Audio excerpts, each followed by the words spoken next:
Bueno, si quiere vamos empezando, vamos ingresando y vamos empezando.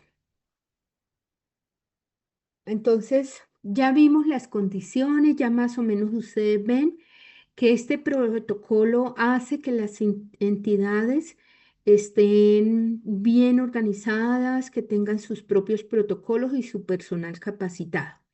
Porque, ¿para qué? Para que cuando ingrese una persona víctima podamos hacer los pasos del 13 al 15, del 3 al 15. ¿Cuál es el paso 3? Es la recepción inmediata de la víctima. Entonces, la recepción inmediata significa que todas las víctimas de violencias sexuales, no importa el tiempo que haya transcurrido entre el evento y el momento en que llega a urgencias, deben ser atendidas por urgencias. Ahí entonces va lo que ya tiene que surtir efecto lo que ya dijimos, que el vigilante no le pregunten. Hay algunos municipios que le tienen código, color al código de la violencia sexual. Entonces, si viene una persona con código fucsia, el vigilante no debe preguntar, sino dirigirla inmediatamente a admisiones. Admisiones, como es código fucsia, no debe preguntarle sino nombre, número de cédula o mostrar el documento, pues, y saber qué EPS tiene o si no tiene. ¿Listo? Inmediatamente admisiones debe enviarla a triage. En triage es el momento en el que en el que urgencias de salud identifica qué tipo de urgencia es. Si es una urgencia, si es un triage uno, tiene que ser de vida o muerte, o sea, de atención antes de los 15 minutos. Si es triage 2, se puede esperar unos minutos más, triage 3, etcétera. No, el protocolo clasifica las violencias triage uno, es decir, de atención inmediata. Entonces, quien esté haciendo el triage, ya sea médico, médica, enfermero o enfermera, debe saber que todas las violencias sexuales se clasifican como triage uno. Significa que se lo pasan inmediatamente al médico o a la médica del servicio de urgencias y lo pasan al consultorio que haya sido asignado, el más tranquilo, el más seguro, el más confidencial. ¿Cómo las envío yo? Entonces, ¿cómo la recepciono yo? Puede ser que se recepcione porque otro sector lo envía. Por ejemplo, como decía la compañera, educación lo puede enviar y entonces lo envía con la información de lo envío porque es violencia sexual o lo envío porque es un código fucsia, ¿sí? O sea, con o el nombre del evento o el código que le haya puesto su municipio y lo trasladan generalmente con apoyo de Policía de Infancia y Adolescencia, que son los que ejercen las acciones de protección en niños, niñas. ¿Listo? Y lo mandan al servicio de urgencias con generalmente todas las instituciones de educación, de protección, tienen un formatico para remitir a salud. O sea, uno no se lo tiene que inventar, eso ya está en la institución. O lo pueden remitir a urgencias porque es que yo estaba haciendo una consulta externa. Yo soy psicóloga y en mi consulta la persona me dijo, es que yo fui violentada hace 3 años, hace 3 horas, hace 30 años, no importa la hora, la fecha. Entonces yo ahí debo contactar con la persona encargada de violencias de género de esa IPS, porque todas las IPS que se habilitan ahora deben tener una persona encargada de la violencia. Entonces, aquí en esta IPS de consulta externa, la encargada es la coordinadora de enfermería. Ah, bueno, yo le aviso a la coordinadora de enfermería, aquí tengo un código fucsia, se lo voy a enviar. Ya hice la historia clínica, entonces le remito la historia clínica. Esa persona encargada de ese IPS debe mirar cómo lo manda a urgencias. La obligatoriedad de las IPS es que yo asegure que la persona llegue. Es decir, si mi IPS tiene una ambulancia, yo lo debo enviar inmediatamente con la historia que le estaba haciendo la psicóloga para que no revictimicen a esa persona. O sea, que ya los datos que tomaron ahí, cuando esa persona dijo que había sido violentada hace 3 horas, 3 días, 3 meses, 3 años, se van para que aquí, cuando el médico la tome por primera vez, diga, la psicóloga me relata aquí que usted le comentó el hecho de violencia, me quiere hablar de eso y arranque por lo que ya le habían dicho. Si la IPS de consulta externa no tiene ambulancia, entonces esa persona encargada del tema debe llamar a la red pública de todos los municipios, capitales, etcétera, tienen ambulancia. Entonces, esa persona tiene ahí la ruta, como activo yo otras instituciones, otra ruta. Entonces, debe llamar a una ambulancia para que la lleven al servicio de urgencias.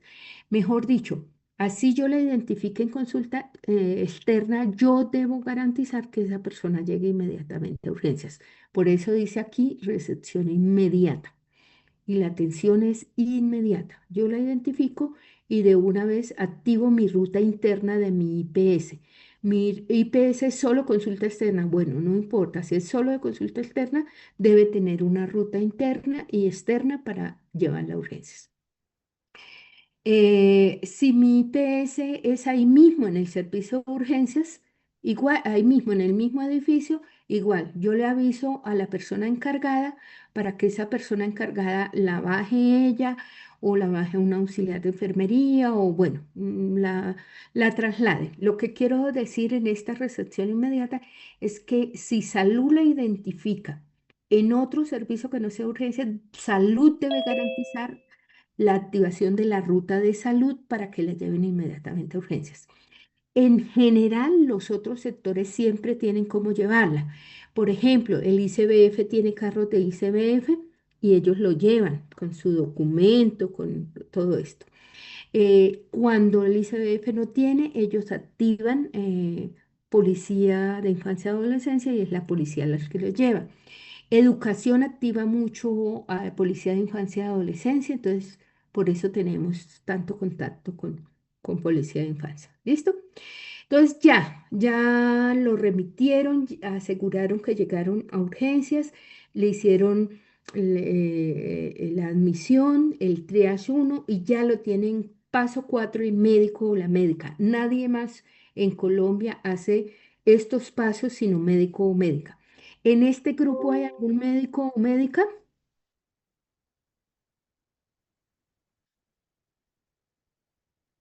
¿Alguien? Bueno.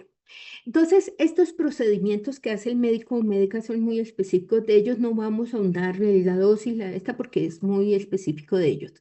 ¿Qué hace este médico o médica? Si la persona llega por primera vez a urgencias, no ha relatado el hecho, este médico o médica le pregunta todos los hechos. ¿Qué fue? ¿Dónde? ¿A qué horas? ¿Cómo? ¿Quién? Descríbame. Todo bien redactado. ¿Listo? Si esta persona viene remitida de otra institución, entonces retoma lo que viene de la otra institución y empieza por ahí. No lo reinterroga todo, sino desde ahí, desde donde le dejó, y pues profundiza en los hechos para que la historia quede completa y en el impacto que tuvo a nivel de la salud física o la salud mental.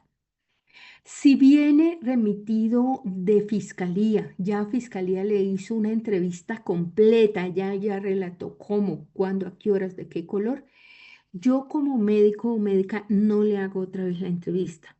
Le pido que me preste la denuncia, hago un resumen de la denuncia y me centro en el impacto en la salud física y mental. ¿Listo? Entonces, no siempre las historias se hacen iguales. O sea, si ya tiene una denuncia completa con todos los datos, yo no la interrogo con todos los datos.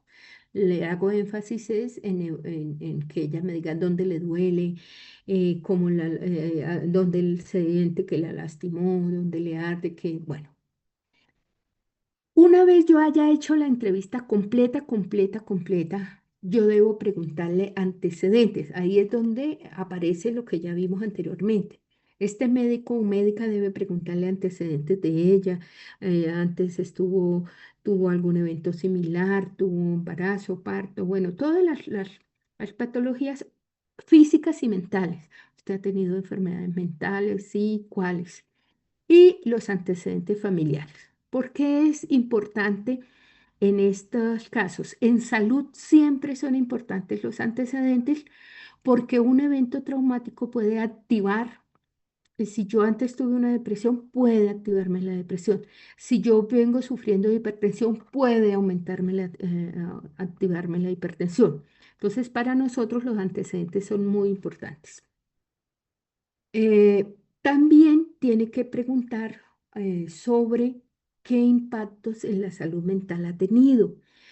Si fue ahorita mismo, pues cómo se siente, pero si fue hace 3 años, eso le ha producido preocupación, tristeza. Bueno, le hace toda la entrevista de lo mental, qué le ha afectado, la emocionalidad, los hábitos, el trabajo, las relaciones. Bueno, le hace la indagación también de la salud mental.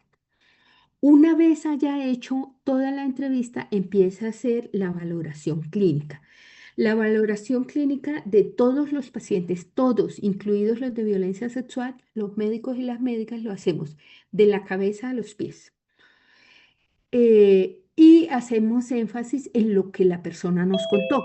Entonces, si la persona, siempre tenemos que revisar de cabeza, cara, cuello, tórax, abdomen, espalda, miembros superiores, miembros inferiores y por último los genitales. Si la persona en el relato nos dijo y me golpeó aquí atrás en la cabeza, pues yo hago énfasis en evaluación qué impacto tuvo ese golpe. Si me dice me mordió los senos, pues yo me detengo en los senos.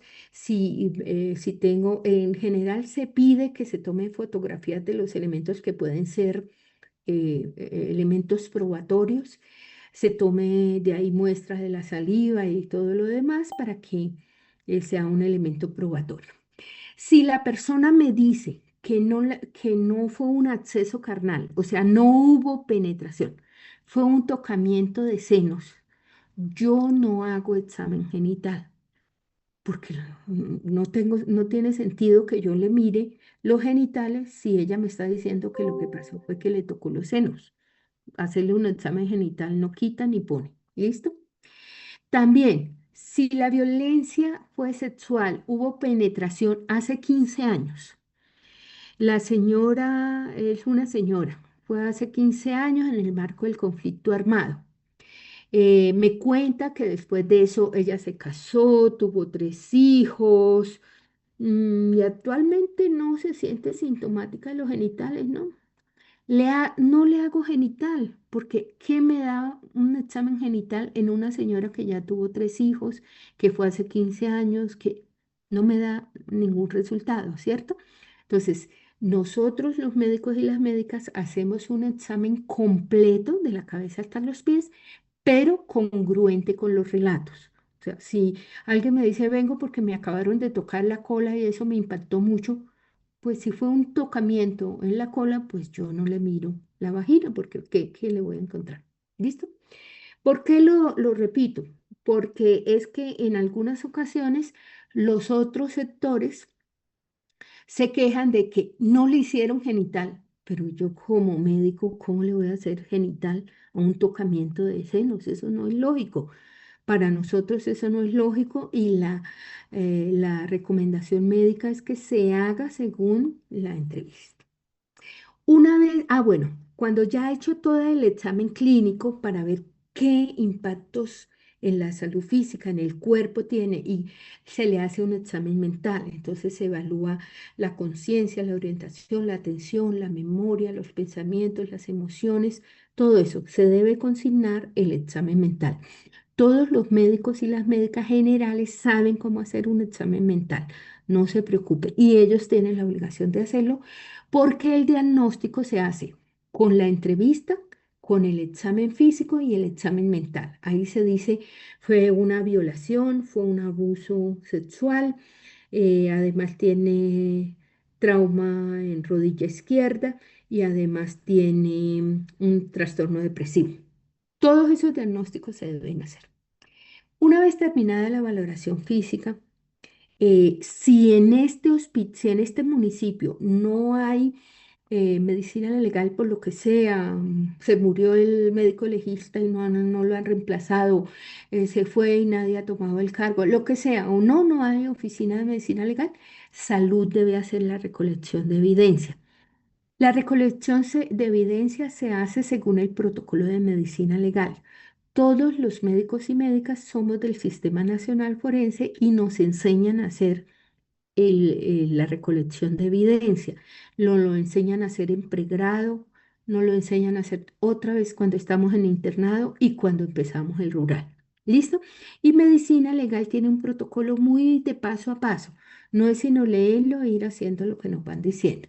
Entonces, en todas las IPS está ese protocolo para hacer la entrevista forense y la recolección de pruebas. Cuando se recogen las pruebas aquí, se espera que ya la persona encargada de activación de la ruta ya esté llamando a la policía judicial. ¿Por qué a la policía judicial?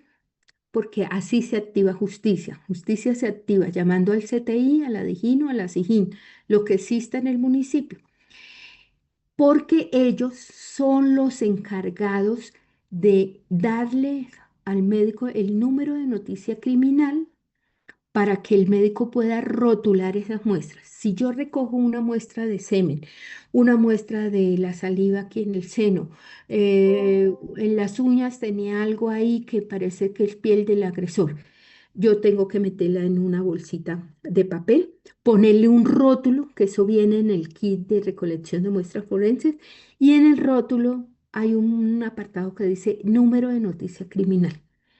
Ese número de noticia criminal solo la da la policía judicial. Si no activamos la ruta apenas llegue la víctima, no hay quien nos recoja esa prueba. Y entonces pasa, como en muchos de los municipios, que los hospitales tienen una pieza para meter todas las pruebas de hace 3 años, de hace 4 años, eso ya no sirve. Es ahí mismo donde yo activo la ruta y yo le pido el número de noticia criminal, se lo pongo y se lo entrego a la policía. Y le doy la cadena de custodia. Mire, señor CTI, usted siga custodiando la prueba. La gente del CTI hace lo que tiene que hacer ahí y luego se va con las pruebas y las manda a los laboratorios de medicina legal. ¿Listo? Esas rutas funcionan si se hacen como deben ser, o sea, inmediatamente. Entonces, además de hacer la valoración forense y demás, este médico debe hacer las pruebas. O sea, en el kit hay unas pruebas rápidas, de esas que son como pruebas de embarazo, que dan rayitas. Las pruebas rápidas son para sífilis, para todas las ITS, para VIH, para embarazo. Entonces, ahí mismo, como eso es rápida, me la da de una vez, en pocos segundos, en pocos minutos, me dice, ¿es reactiva o es negativa o no reactiva? Entonces, si las pruebas rápidas son negativas o no reactivas, de una vez le doy profilaxis, porque significa que no tienen la enfermedad, no tienen la infección o no están embarazadas. Entonces, puedo hacer rápidamente el paso 6, 7 y 8. Entonces, la prueba de sífilis me dio no reactiva. Listo, de una vez le doy aquí la profilaxis ITS, le doy el antibiótico que corresponde. No tiene tampoco gonorrea, no tiene tampoco otras ITS. Entonces le doy los antibióticos. En general, bueno, la profilaxis significa la prevención de la transmisión de una infección después de un contacto. Y el contacto aquí pues sería con el agresor. Entonces es prevención de la transmisión de una infección. ¿Listo? Entonces, como no estaba infectado, le di profilaxis. En general, las profilaxis son cortas, de 1 o 2 días.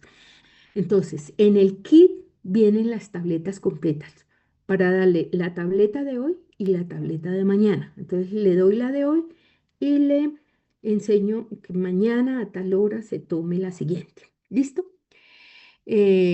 Aquí se dan varios antibióticos porque se tiene que prevenir gonorrea, sífilis, mm, clamidia, gardia, bueno, varias infecciones. Entonces le dan varios antibióticos. También, si la prueba de VIH-Sida me dio negativa, entonces yo tengo que hacer la profilaxis para VIH. Esta sí es más larga, es de 28 días. Entonces yo le tengo que dar la tableta de hoy, las tabletas de hoy, más las tabletas de los 28 días. Le hago consejería, le digo que eso le va a dar algo de vómito, se le va a quitar el apetito, pero que como yo le voy a hacer seguimiento, aquí en el paso 14 dice seguimiento, yo le voy a hacer seguimiento, yo no, otro médico le va a hacer seguimiento, pues ahí se le va preguntando cómo va con el tratamiento. ¿Listo? Estas pruebas también hacen prueba de embarazo. Si da negativo, de una vez le doy la anticoncepción de emergencia. Ah, bueno, la profilaxis solo sirve en las primeras 72 horas después del hecho. Si la persona víctima aparece después de las 72 horas, ya no le puedo hacer profilaxis porque si había alguna infección ya se le transmitió. ¿Listo? Le debo hacer esos exámenes para ver qué tiene ya y qué tratamiento le hago. Pero si es antes de las 72 horas, le doy la profilaxis. Por eso es tan importante que entren primero por salud, no por justicia ni los demás, porque estas horitas son muy importantes para prevenir cosas. La anticoncepción de emergencia que se da con la pastilla del día después, esto sirve hasta el quinto día. Esta sí, estos 3 días, esta hasta el quinto día. ¿Por qué? Porque la concepción se ha identificado que la concepción es la pegada del óvulo fecundado al útero, ¿no?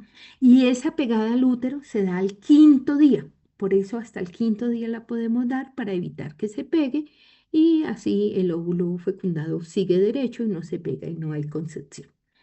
Si nos da positiva, y tenemos la prueba de embarazo, tenemos la obligatoriedad de hacer consejería de IVE. La consejería de IVE se debe hacer siempre, siempre, siempre que haya embarazo, así no sea de este hecho de violación, ¿listo? Porque el embarazo en alguien traumatizado por violencia sexual puede ocasionarle sintomatología depresiva, suicidio, bueno, un poco de cosas.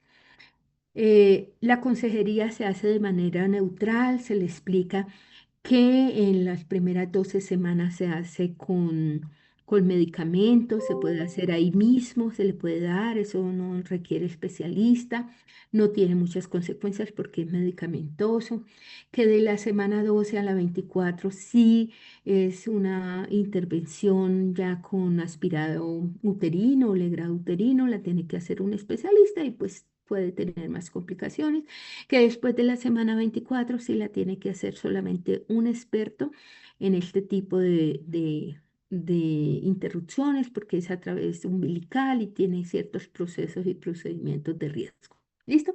Que tiene todo el tiempo del mundo para pensarlo, que pues no tiene todo el tiempo del mundo, pero sí tiene algunos días para pensarlo antes de que se le pasen esos tiempos definidos, la 12 semanas, la semana 24, porque ahí cambian los procedimientos. Y que si ella nos quiere, si la mujer nos quiere decir ya, si quiere, si ella nos dice sí, yo quiero ya, yo de una vez tengo que activar la ruta de IVE. En todos los hospitales hay ruta de IVE. La ruta de IVE la pueden hacer, puede ser activando otra institución o la pueden hacer ahí mismo. Hay hospitales que la hacen ahí mismo, hay hospitales que la remiten a Profamilia o a otras instituciones de otro nivel. ¿Listo? Pero la IVE de las 12 primeras semanas sí es fácil porque es con medicamentos y la puede hacer el médico general. Bueno, si la persona me dice, no, todavía no sé, déjeme pensarlo, entonces yo en las citaciones de los seguimientos tengo que decirle, bueno, me tiene que decir esto, la otra semana pues hablamos del tema. Si la persona ahí mismo me dice, no, yo no me hago IVE por mi religión, por mis principios, por lo que quiera decirme, de una vez la enruto a la prevención al control prenatal. ¿Listo? Entonces aquí hay que hacer enrutamientos si da positivas las pruebas. Este médico general, bueno, después de todas las pruebas, este médico general debe hacer los diagnósticos, el diagnóstico del abuso sexual, el diagnóstico de embarazo o de sífilis o lo que salga y el diagnóstico mental. Además, debe hacer las remisiones respectivas, debe hacer una interconsulta a salud mental, o sea, a psicólogo clínico o psiquiatra. Ese psicólogo clínico, psiquiatra debe atenderla ahí mismo en el servicio de urgencias. Esta atención por salud mental no es por fuera, es ahí. La idea es que el psicólogo clínico o el psiquiatra le haga un examen mental o una revisión mental a mayor profundidad, haga un diagnóstico un poco más preciso, porque aquí el médico general hace diagnósticos grandes, aproximados, aquí un diagnóstico más preciso. Si la persona tiene una enfermedad mental, ya con el examen y ya lleva 20 días con depresión, no llora, llora, no se para de la cama, no come, no vuelve a estudiar ni a trabajar, yo le puedo hacer diagnóstico de enfermedad mental y la tengo que remitir a una institución de atención integral. Es decir, ahí en urgencias, no. Tiene que ser a una IPS de salud mental donde psicología, psiquiatría, social, un equipo interdisciplinario le maneje la enfermedad. Pero bien puede ser que no tiene ninguna enfermedad, pero está en crisis. Si está en crisis, entonces este profesional de la salud mental le debe hacer la primera intervención en crisis y programarle las siguientes intervenciones en crisis. ¿Qué recomienda el protocolo? Que se haga una intervención en crisis breve centrada en la víctima. Ese es un tipo especial de intervención. Breve es porque dura más o menos 4 meses, no dura más.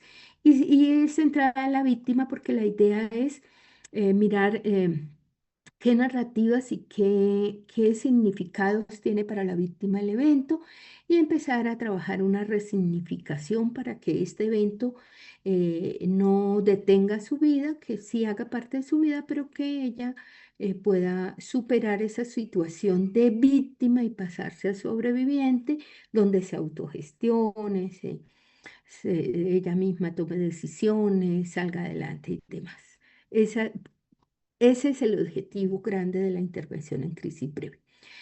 No se hace ese tipo de cosas si la persona tiene una enfermedad mental. Por ejemplo, tenía un antecedente de bipolaridad y con el trauma empezó a tener crisis maníaca. Pues no se le puede hacer intervención en crisis breve, sino trabajarle la manía ahorita. ¿Listo?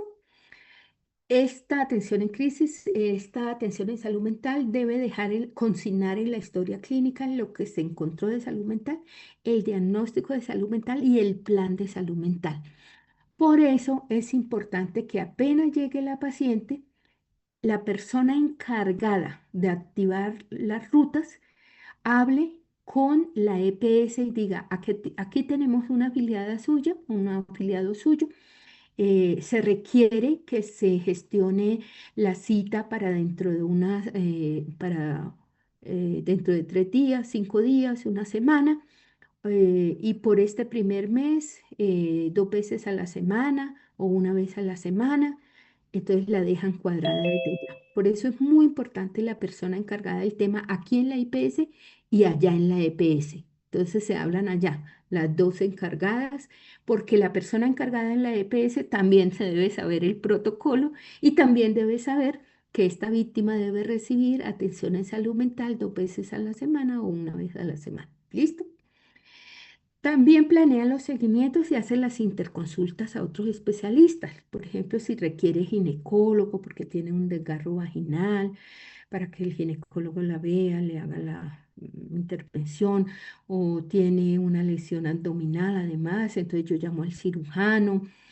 Estas interconsultas no requieren autorización de la EPS, sino hago la interconsulta, de una vez bajan los especialistas y los especialistas deben resolver. Hacen la nota ahí mismo en esa historia clínica Por eso es muy importante hacerlo ahí en urgencias, porque recuerden que si produce embarazo, produce lesiones físicas graves, produce ITS, se aumenta la pena. Bueno, pues en la historia clínica debe estar consignado que él, por ejemplo, el cirujano la vio y dijo que tenía lesiones abdominales que requerían cirugía y él decide la cirugía se la puede hacer hoy o no. Tiene que ser cuando esté más estable la persona en una semana. Entonces aquí ya las dos encargadas del tema, la de la IPS y la de la EPS, están mirando.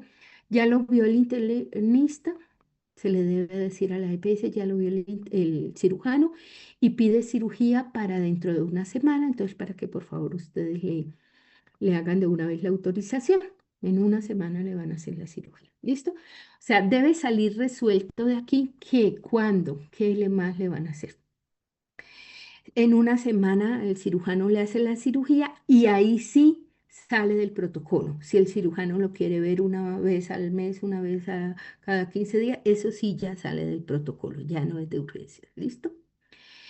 Eh, Y lo otro que se hace en el paso 2 es la activación intersectorial. Por eso es muy importante que apenas llegue la víctima, ya alguien del equipo, que no sea el médico, porque mire todo lo que está haciendo el médico.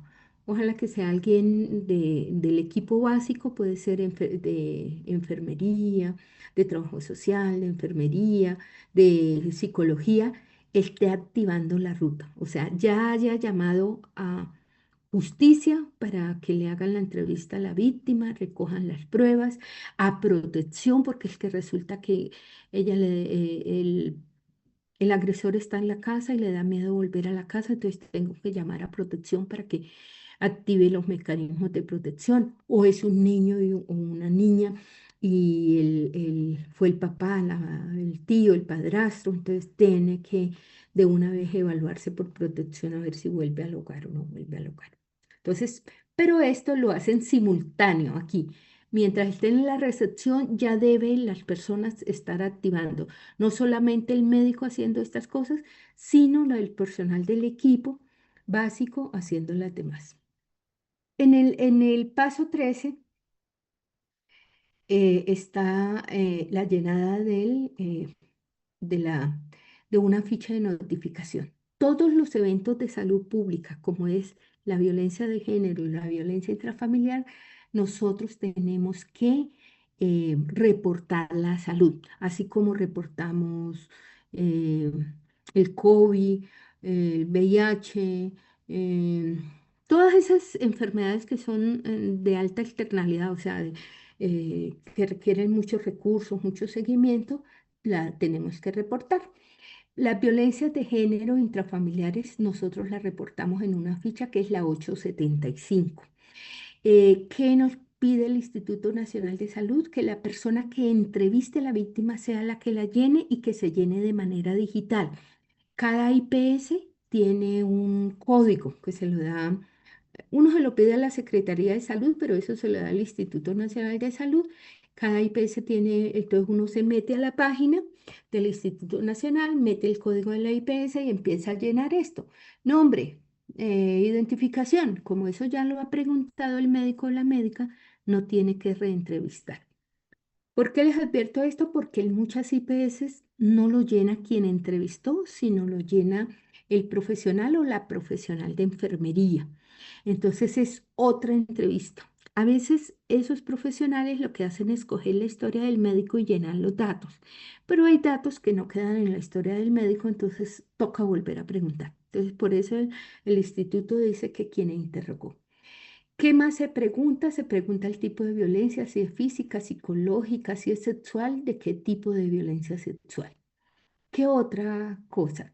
¿Qué condiciones de vulnerabilidad tiene la víctima? Si es lideresa, si es de la fuerza pública, si es maestro, cuál es, si es población LGTBI, consumidor de spa, campesino, mujer cabeza de familia, personas privadas de libertad, víctimas del conflicto. Todas estas caracterizaciones se han hecho, esta ficha se actualizan cada 2 años más o menos. ¿Y qué se incluye aquí cuando se actualizan? Pues lo que dé como reporte. Por ejemplo, en unas dice otros, y entonces uno anota, ah, mire esta. Si está saliendo una caracterización de una víctima muy frecuentemente, pues se incluye aquí en estos datos. En cuanto al agresor, más o menos la edad, si es hombre, si es mujer, si no se sabe el dato. Y una cosa muy importante, si es pariente, si es de la familia, si convive o no con el agresor y si el agresor no es familiar. Entonces aquí en parentesco con la víctima hay de todo, novio, esposo, es padre, hijo, hermano, lo que sea. Y aquí, si no es pariente, también hay de todo, si es profesor, si es el jefe, si es un sacerdote. Y en esta, si es en el marco del conflicto armado, ¿cuál actor armado? Si es un actor armado legal o si es un actor armado ilegal. También se piden datos del hecho, si fue violencia física, dónde, si fue caída, puñalada, dónde, si es quemadura, se pregunta en qué sitio, el grado de la quemadura y la extensión de la quemadura. Hay otra cosa muy importante que se debe hacer lo más exacto posible, que es la fecha del hecho y la hora del hecho. ¿Por qué? Porque a veces estas personas víctimas pasan por diferentes instituciones de salud y entonces todas tienden a llenar la ficha. Si al Instituto de Salud le llega ese nombre con la misma fecha y la misma hora, el Instituto de Salud tiene mecanismos para decir no, es el mismo hecho. Porque la violencia sexual se puede repetir en las personas, ¿no? Entonces, si es el mismo nombre, la misma cédula, pero aquí es otra fecha y otra hora, entonces se toma como un nuevo hecho victimizante, no como el mismo. ¿Listo? El escenario, dónde fue, si es en vía pública o no, y si es en el marco del conflicto armado. Y al final tiene unos ítems para ver qué hicimos desde en la institución de salud. Si hicimos profilaxis para VIH, para profilaxis para hepatitis B, profilaxis anticoncepción de emergencia, orientación para la interrupción voluntaria del embarazo, si fue atendido por salud mental, si se hizo remisión a activación de la ruta de protección, activación de la ruta de justicia, y si nosotros como ITS hicimos recolección de la evidencia. ¿Listo? Entonces, esa es la ficha que llenamos nosotros. Esa ficha es obligatoria llenarla. Ahí sí no se le pide consentimiento. Ángela María me pregunta, ¿este documento también se llena cuando se llena el civil? No. Resulta que en Bogotá no son de Colombia. Bogotá no sigue las indicaciones del Instituto Nacional de Salud, entonces tienen el CIVIN, tienen otros mecanismos, pero es solamente Bogotá el que no hace caso al Ministerio de Salud. Si es en Bogotá, se llena no esta ficha, sino el CIVIN. Bueno, pero es más o menos igual y la debe llenar quien entrevistó. Bueno, en el paso 14 es los seguimientos y estos se llaman seguimientos rutinarios.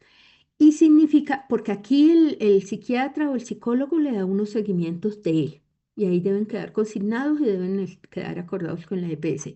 Aquí el cirujano o el ginecólogo le da los seguimientos de él y que deben quedar acordados. Estos seguimientos se refieren a seguimientos por médico general, ya no en urgencias, sino en la IPS de consulta externa.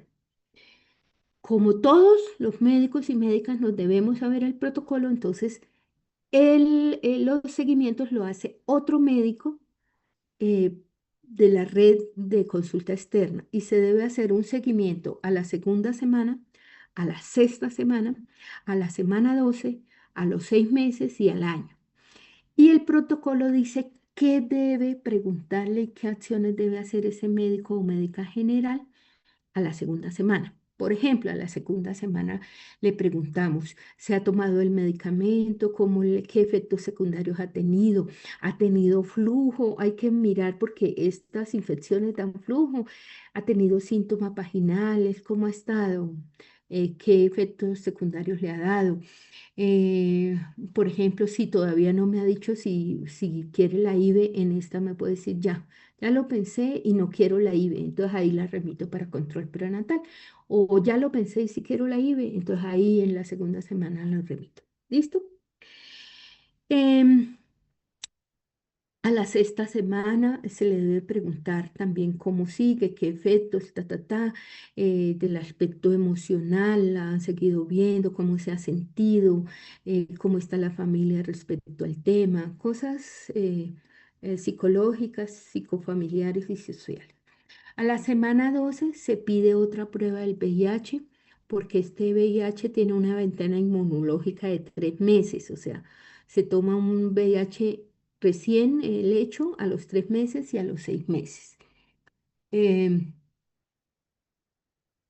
eh, a veces las instituciones combinan esta y le dan cita con trabajo social para que trabajo social también le haga seguimiento si ya vuelve a la escuela, al trabajo, si ha tenido problemas, si la familia ya está en tratamiento, cómo lo ha asumido y demás. A los 6 meses se vuelve a tomar un VIH y se vuelve a preguntar por signos y síntomas, si aparecen signos y síntomas nuevos relacionados con este hecho de violencia, se remite a los especializados. Y al año se mira si ya se ha completado todas las profilaxis, todas las atenciones, se cierra el caso. ¿Listo? Esos son los 15 pasos de la atención. En general, le corresponde al médico o a la médica. Los otros especialistas o los otros trabajadores intervienen en activación intersectorial y no está. Activación sectorial e intersectorial. El resto es un protocolo muy hecho para médicos y médicas. Bueno, como vimos en este protocolo, hay dos momentos en que se pregunta por salud mental. Cuando se hace la valoración clínica, el médico o la médica le debe preguntar por qué efectos ha tenido en la salud mental y hacerle este, un examen mental. Y en el paso 9 el especialista le profundiza el examen mental, le hace un diagnóstico y le hace la primera intervención en crisis. Sin embargo, en esos mismos pasos nos dicen que si la persona víctima entra en una situación de crisis por alguna situación, cualquier persona de la institución, ya sea médico, psicólogo, auxiliar de enfermería, enfermera, em, cualquier persona que haya recibido capacitación en primeros auxilios mentales le puede hacer una intervención en crisis. Esto es no solamente por dentro de la institución, por ejemplo, en las personas quemadas por agentes químicos, generalmente la quemadura se produce afuera, en la calle. Si yo soy un cristiano cualquiera que vaya pasando y veo el evento y yo sé hacer primeros auxilios mentales, puedo acercarme, presentarme y hacerle primeros auxilios mentales. Entonces, por eso vamos a ver aquí alguito de primeros auxilios para que ustedes se motiven y hagan un cursito rápido de primeros auxilios, porque ustedes también pueden ayudar a la víctima. En general, esta atención de primeros auxilios tiene algunos principios básicos como es la empatía, el respeto por la persona, la escucha activa. De hecho, esta es la principal acción que uno hace en primeros auxilios mentales, la aceptación sin juzgamientos ni crítica de las emociones que tiene la persona, la credibilidad del relato. Nosotros estamos ahí para apoyarla, no para preguntarle si es verdad o no es verdad. Una actitud de apoyo, por eso si yo no tengo tiempo, si voy de carrera, pues yo no hago primeros auxilios mentales, le digo a otro compañero o compañera que los haga. O si hoy estoy de mal humor o triste o esto y no puedo tener actitud de apoyo, pues mejor no la hago. Y un apoyo a la desculpabilización, porque esto genera mucha culpa. Eh, en el protocolo anterior, en el del 2012, los primeros auxilios que están es el PAD, los primeros apoyos psicológicos. Si aquí hay psicólogos, me imagino que todos saben de qué se trataba ese PAD.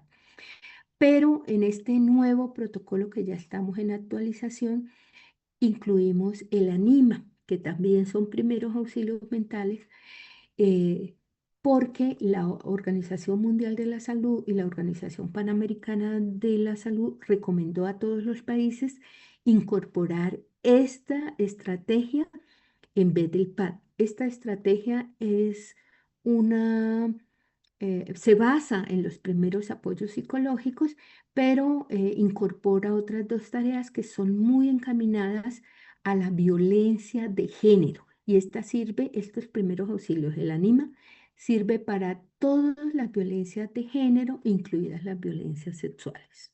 Bueno. ¿Qué es el PAD? Son 5 tareas muy sencillas que cualquier persona que esté capacitada y se haya entrenado esto la puede hacer. La A es la atención al escuchar, la N es no juzgar y validar, la I es informarse sobre las necesidades y preocupaciones, la M es mejorar la seguridad y la A es apoyar.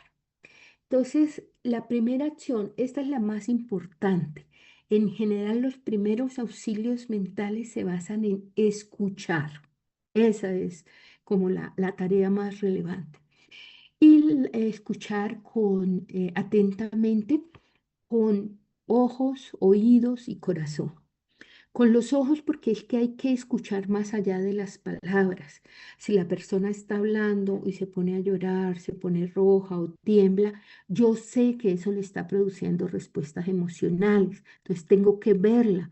Por eso uno sugiere que para hacer primeros auxilios mentales uno se haga una distancia considerable para poder verla en su totalidad, por ahí a unos 90 centímetros, que es como ni tan lejos ni tan cerca. Escucharla con los oídos porque cuando uno entra en crisis, uno se le desorganiza el pensamiento, se le desorganiza el comportamiento, las emociones y a veces uno no usa las palabras exactas o no las encuentra. Entonces, que eso que escuchemos, si no lo entendamos, podamos indagarlo. ¿Me quiere explicar qué es lo que me estaba diciendo? ¿Me quiere explicar cómo es eso de que se siente mm, muy aturdida? ¿Me quiere explicar eso? Por ejemplo, si no entendemos y nos dice que está aturdida.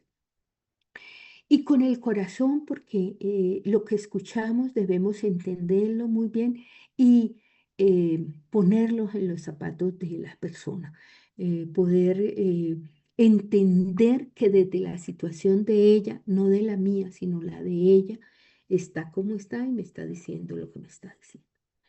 El propósito de esta tarea es brindar a la persona la oportunidad de que diga lo que quiera a una persona que está dispuesta a ayudarla. Entonces recuerden, como nosotros no vamos a juzgar, no vamos a buscar la verdad, es que me diga lo que quiera en ese momento de crisis a una persona que está en disposición de apoyo, con tiempo suficiente para oírla, en un entorno seguro y privado. Por eso si la persona está por ahí afuera, por ejemplo, esperando, me tomé el medicamento y me dijeron, esperemos media hora a ver si le produce vómito y se sentó ahí, pero entró en crisis, yo la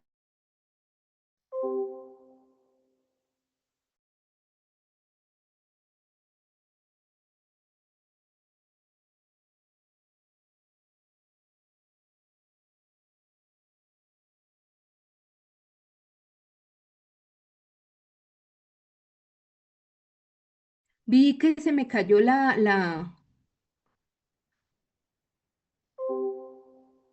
¿me quieren decir en dónde quedamos?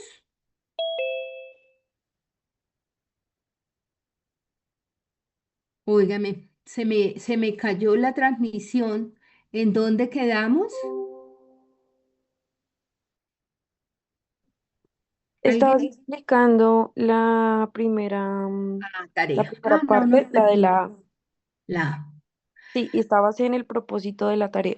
Entonces, el propósito de la tarea es brindar a la persona la oportunidad que diga lo que le está saliendo en ese momento de crisis a una persona que está dispuesta, que tiene disposición para apoyar y no juzgar.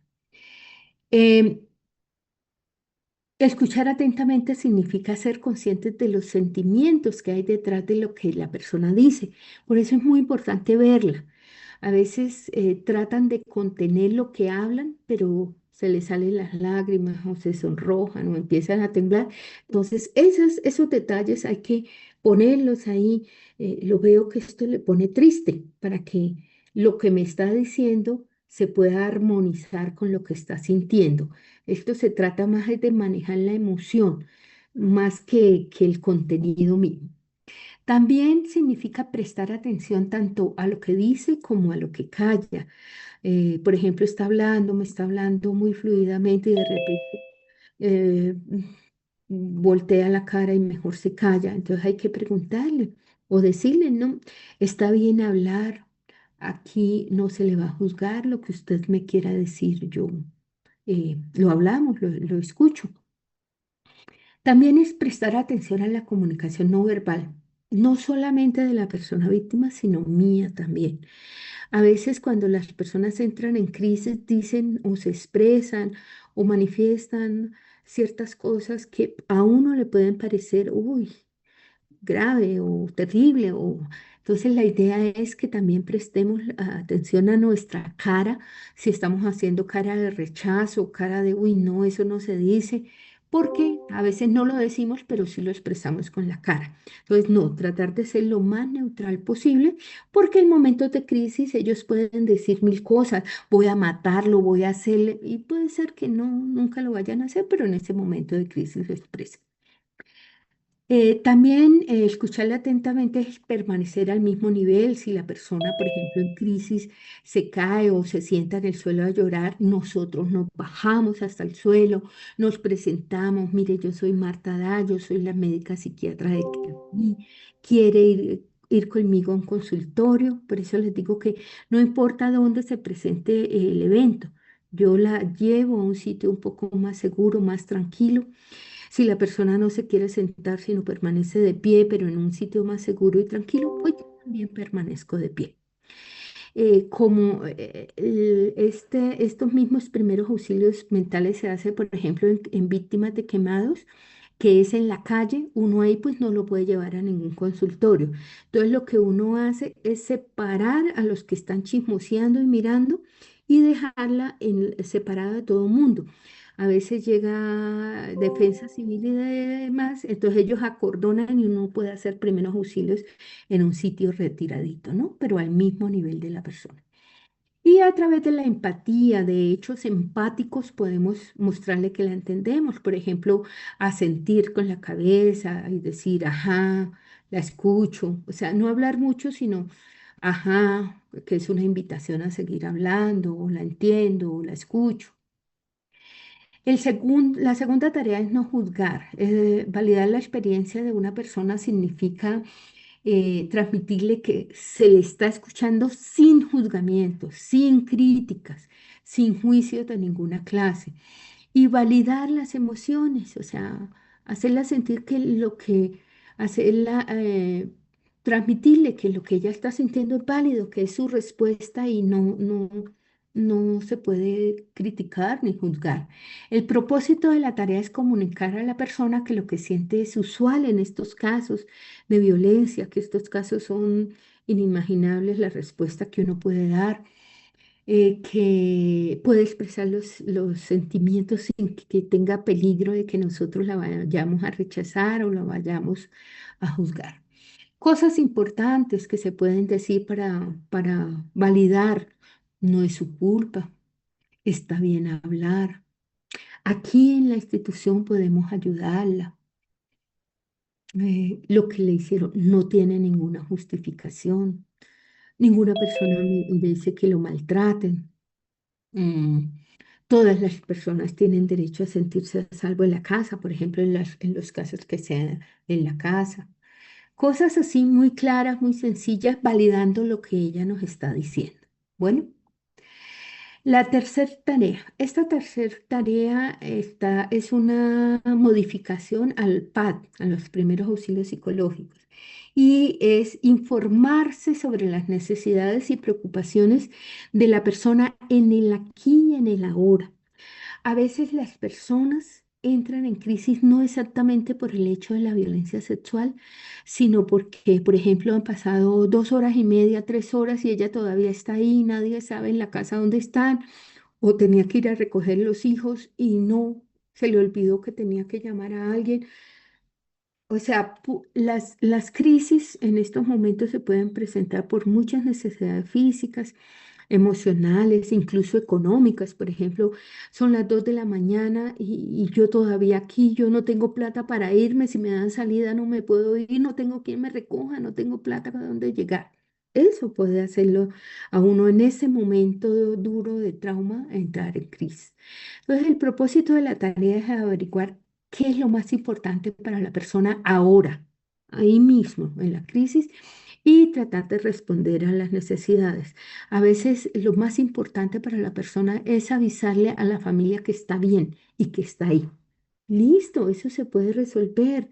Le podemos preguntar, ¿me puede dar el número del teléfono de su casa? ¿A quién quiere llamar para informarle que usted está bien? Eso se puede resolver ahí mismo.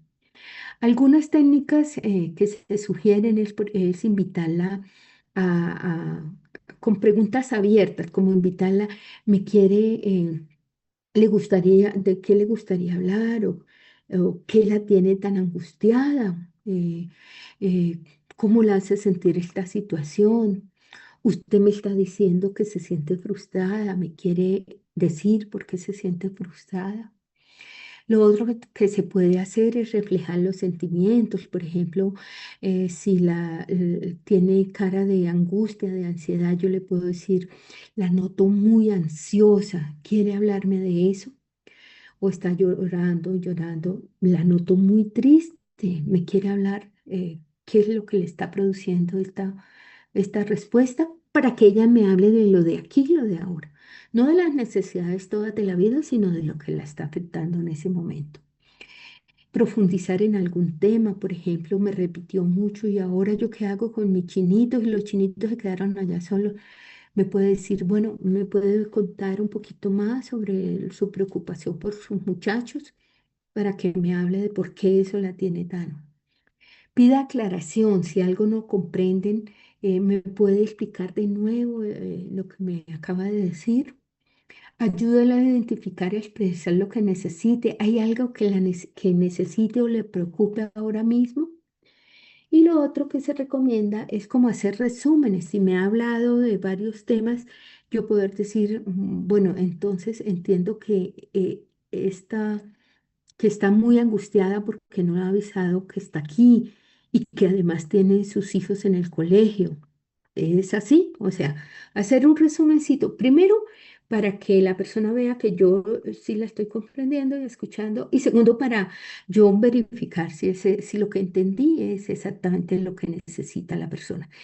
Y si ella me dice, mire, mi preocupación actual es llamar, es conseguir la plata para irme, es que ahora que me acuerdo, el agresor puede estar aquí porque me dijo que me iba a perseguir. Entonces, yo puedo resolver esa situación. Si ella piensa que el agresor está aquí, yo le puedo decir, no, aquí mismo vamos a llamar a protección y aquí puede venir la policía de vigilancia para que la acompañe. ¿Listo? Esta cuarta tarea también es modificada para la anima y se hace solamente si ustedes ven que las personas eh, se sienten inseguras o piensan que les va a volver a pasar un hecho victimizante. ¿Listo? Si no, si, porque muchas personas pues temen que vuelvan a atentar con su contra su integridad.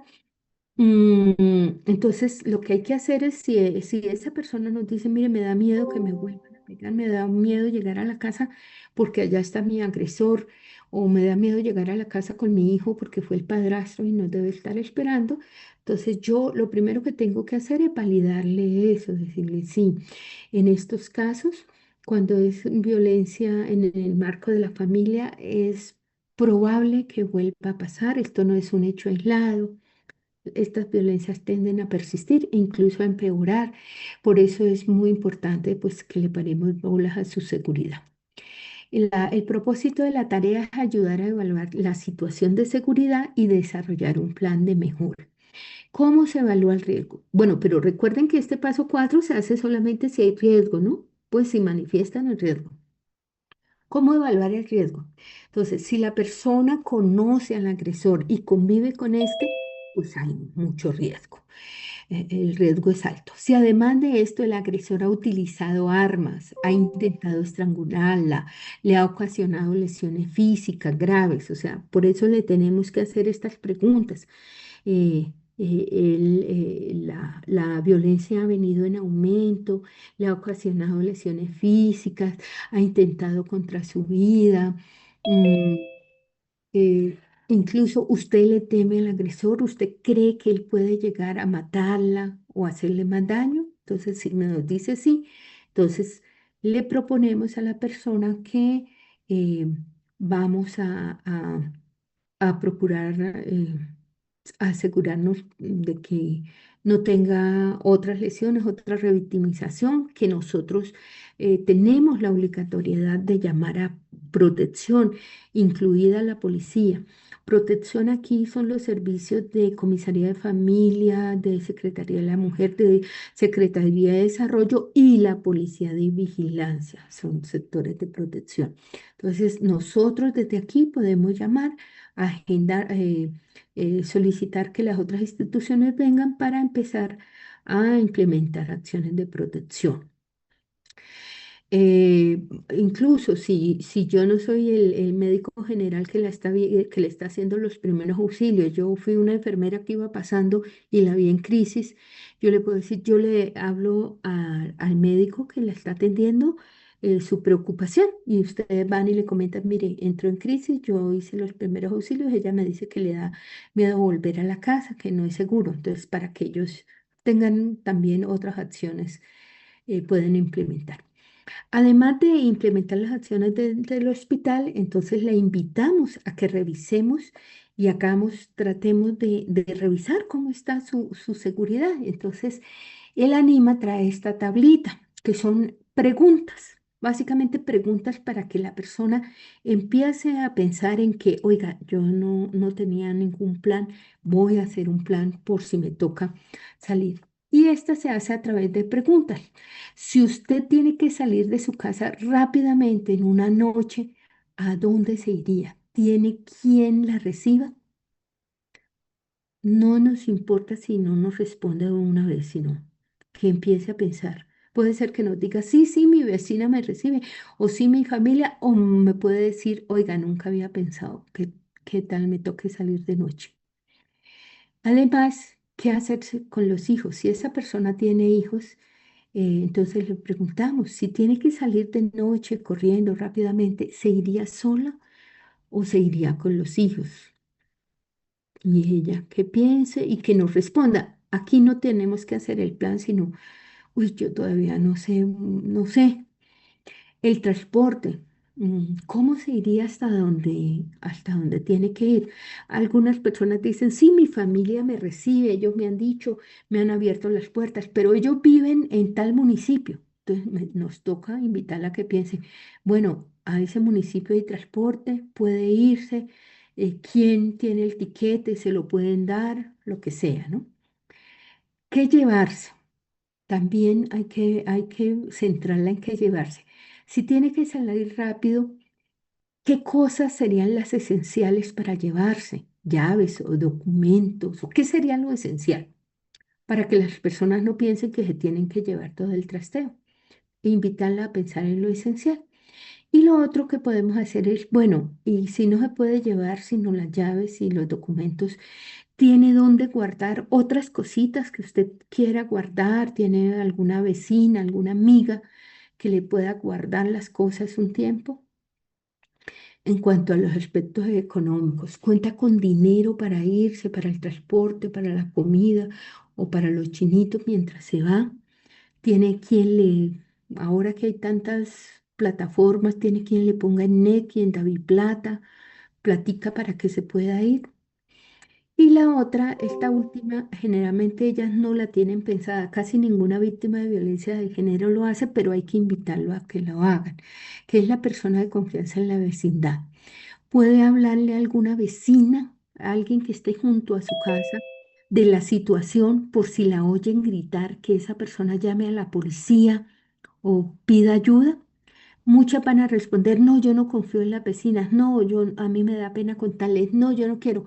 Entonces hay que señalarles que tener a alguien cercano que la auxilie en momentos en que ella no puede llamar a la policía, en que el agresor la esté agrediendo, es muy importante. ¿Listo? Casi siempre a esta nos van a decir, no tengo a nadie, pero hay que invitarlas a que confíen en alguien.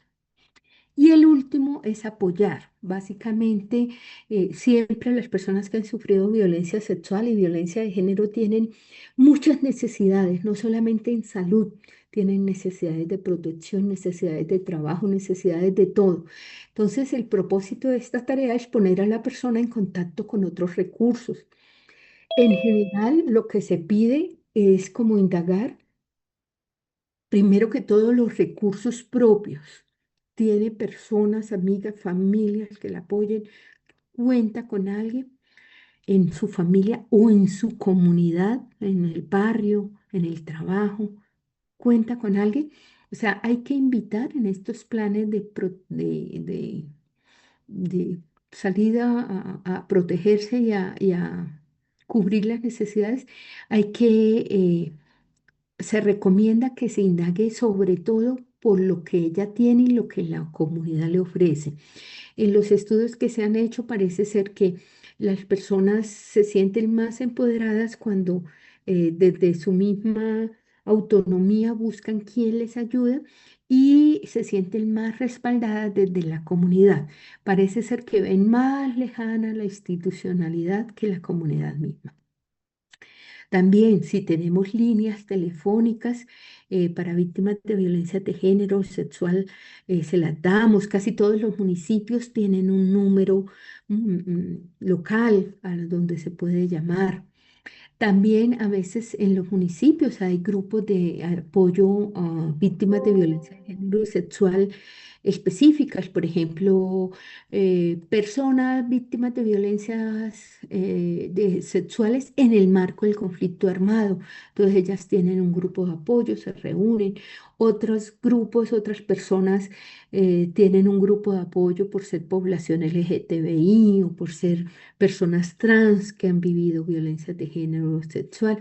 Entonces, a veces en los municipios hay muchos grupos de apoyo específicos.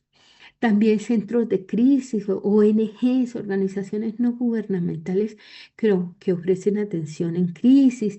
A veces hay universidades que ofrecen asistencia jurídica gratuita, orientación en salud mental, asistencia psicológica. Entonces, como uno generalmente cuando trata estos temas de violencias de género, todas, uno generalmente se vuelve más sensible y trata de indagar qué hay, qué tenemos en mi región, qué se puede ofrecer, porque hay muchas cosas que ofrecerle, no eso, la casa de la mujer, eh, hay muchas cosas que se pueden ofrecer y que pueden ayudar a la persona a empoderarse, a decir yo voy, yo busco, voy a ir a este grupo, voy a ver cómo me siento, porque a veces lo institucional es como pues la oferta institucional que se tiene y nada más.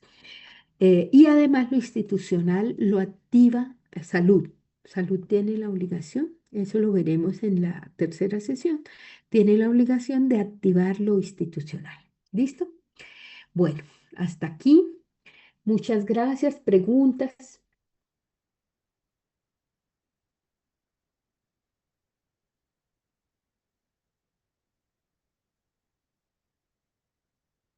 Bueno, si no hay preguntas, yo dejo las presentaciones siempre. Recuerden que las grabaciones siempre están.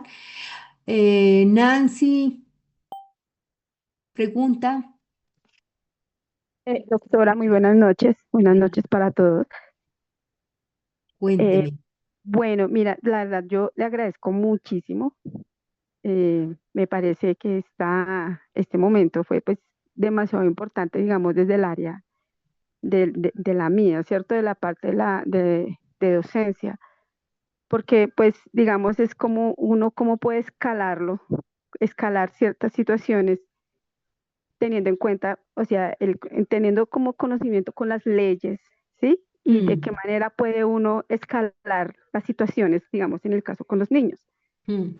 En algunas situaciones uno también se presenta con algunas mamitas, situaciones como las que su merced venía hablando, pero importante saber cómo puede uno ayudarlas a ellas también, porque pues Sí, sí, súper que porque cada uno tiene como esa especialidad, ¿cierto? O sea, sí, digamos, cada profesional puede manejarlo de la manera que es, pero pues es importante porque, por ejemplo, en el caso de nosotros que somos de las instituciones, es cómo podemos ayudar, porque desde ahí uno evidencia muchas mm, situaciones y muchas mm. cosas. Y No, y también es, ustedes ayudan mucho. sí señora, y la Sí. verdad sí, muchísimas gracias, porque la verdad sí me disfruté mucho este espacio. Muy, muy enriquecedor. Muchísimas gracias, doctora. Bueno, no de nada, es un placer. Mire, aquí les dejo, o no, no necesariamente este contacto. Ustedes métanse a OMS o a OPS y busquen Anima. Y ahí les sale incluso cursitos cortos de 10 horas, de 5 horas, y ahí está el manual. Y uno se puede ir perfeccionando y eso que uno hace, porque uno hace muchas cosas y no se da cuenta que esos son primeros auxilios, pero uno se puede ir perfeccionando. Entonces los invito a que, por ejemplo, se capaciten, profundicen más en esto y con esto uno ayuda a las mamás, a los acompañantes, a las víctimas. Es muy chévere hacerlo. Bueno, entonces nos veremos. No sé si nos vemos en la próxima o no seré yo, pero bueno, creo que sí soy yo la que le doy la tercera sesión. Nos vemos próximamente.